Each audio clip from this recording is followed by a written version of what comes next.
Olá, pessoal! Estamos aqui hoje mais uma vez para refletirmos juntos a nossa liturgia do dia, tá certo? E nesse Santo Domingo, o mistério da Páscoa de Jesus, participamos da sua vitória sobre o pecado e a morte. Alimentados pela sua palavra e pela sua presença viva, manifestamos nossa adesão à sua vida e ao seu projeto.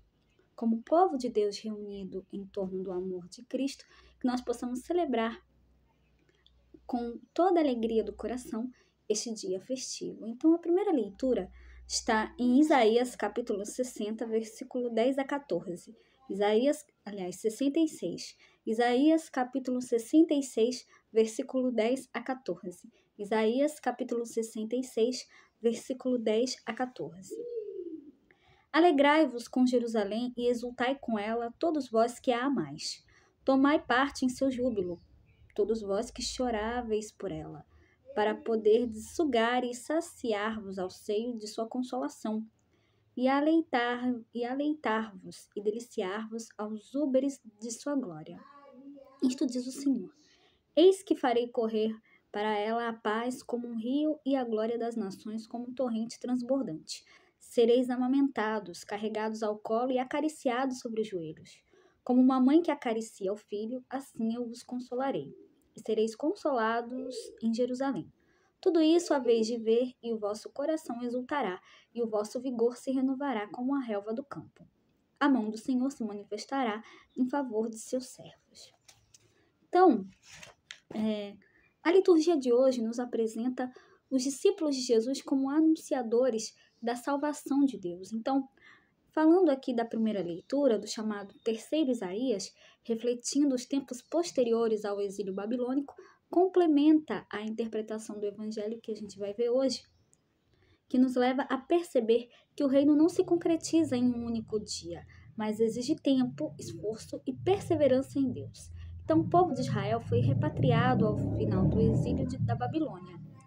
Contudo, mesmo estando na terra, há muito a se reconstruir e a restaurar.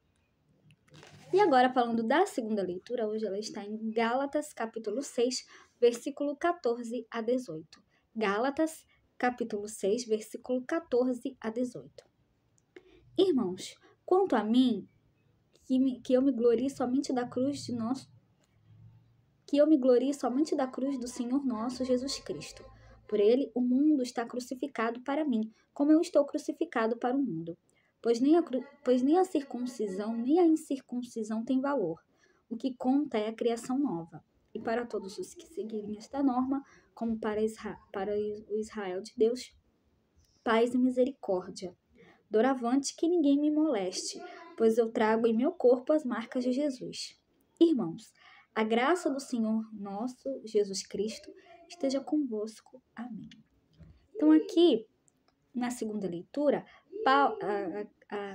São Paulo, na carta aos Gálatas, ele fala: trago em meu corpo as marcas de Jesus. Então que nós possamos sempre gloriar somente da cruz de nosso Senhor Jesus Cristo, né? Por ele o mundo está crucificado, para mim, como eu estou crucificado para o mundo. Então, que a gente possa sempre, cada vez mais, dar graças e louvores a Deus e sempre fazer a sua vontade e anunciar o reino de Cristo a todos. E agora, falando do Evangelho, hoje ele está em Lucas, capítulo 10, versículo 1 a 12, depois o versículo 17 a 20. Lucas, capítulo 10, versículo 1 a 12, depois o versículo 17 a 20. Naquele tempo, o Senhor escolheu outros 72 discípulos e os enviou 2 a 2, na sua frente, a toda cidade e lugar onde ele próprio devia ir.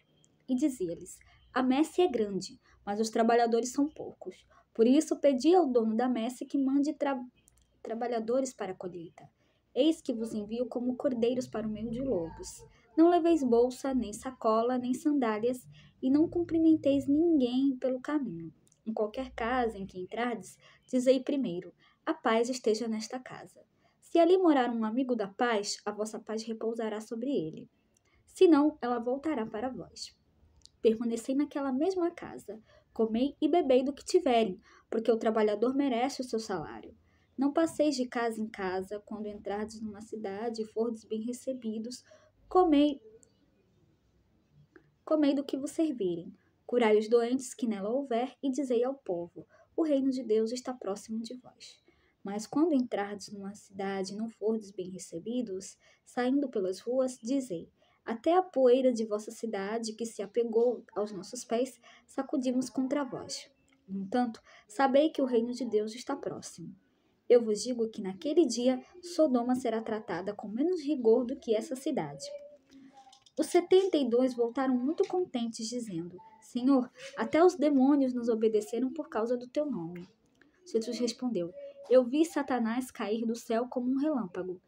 Eu vos dei o poder de pisar em cima de cobras e escorpiões, sobre toda a força do inimigo, e nada vos poderá fazer mal. Contudo, não vos alegreis porque os espíritos vos obedecem. Antes ficai alegres, porque vossos nomes estão escritos no céu. Então, no Evangelho, depois do chamado dos 12, o Senhor chama outros 72 discípulos. Então, a missão dos discípulos será a de anunciar a boa nova do reino. Estes nos lembram os 72 líderes de Israel, os que receberam o dom da profecia. Jesus os chama porque a messe é grande, mas os trabalhadores são poucos. Então, algumas instruções são dadas para a missão: o anúncio da justiça, da paz e do reino, a mansidão e o desapego, bem como o interesse pelos mais frágeis e vulneráveis. Então, é necessário superar a descrença e a falta de fé. É preciso acreditar que o Senhor continua a visitar seu povo, renovando diariamente sua vida. Então, era isso que eu tinha para falar para vocês hoje. Muito obrigada a todos por curtirem, por comentarem. Aqueles que só assistem mesmo, também agradeço. Espero que vocês tenham gostado dessa reflexão de hoje. Espero encontrá-los todos aqui amanhã, segunda-feira, se Deus quiser, para continuarmos refletindo cada vez mais as leituras da Sagrada Escritura. Então, muito obrigada a todos e até a próxima, se Deus quiser.